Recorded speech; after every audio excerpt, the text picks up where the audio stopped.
are 63, the nays are 36. The 60-vote threshold having been achieved, the bill is passed. La législation bipartite revient désormais au président Joe Biden pour sa signature, ce qui se fera ce vendredi soir lors d'un message à la nation. La législation ne fixe pas de nouveaux plafonds monétaires, mais le pouvoir d'emprunt s'étendra jusqu'au 2 janvier 2025, 2 mois après l'élection présidentielle de l'année prochaine.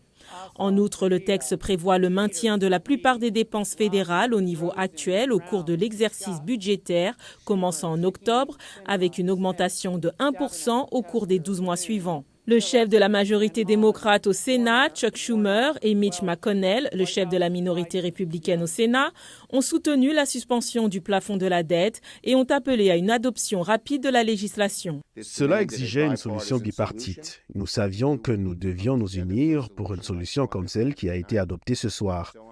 Et donc, je suis heureux d'être ici pour adopter cette législation essentielle pour soutenir nos familles, préserver les programmes vitaux et, plus important encore, éviter un défaut catastrophique. Avant le vote au Sénat, le président de la Chambre basse a réussi à mobiliser assez de voix dans son camp pour faire avancer le projet de loi avec le soutien de nombreux démocrates.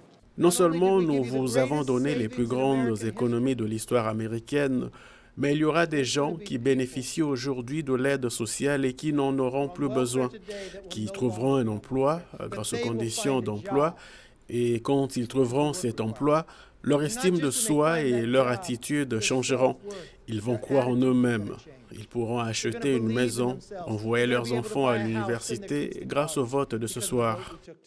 Gros point de divergence, le compromis inclut des modifications aux conditions imposées pour bénéficier de certaines aides sociales.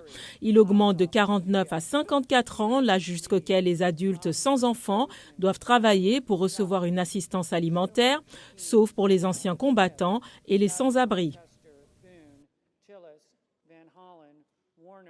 Warnock, Welch, Whitehouse, Wyden, Young.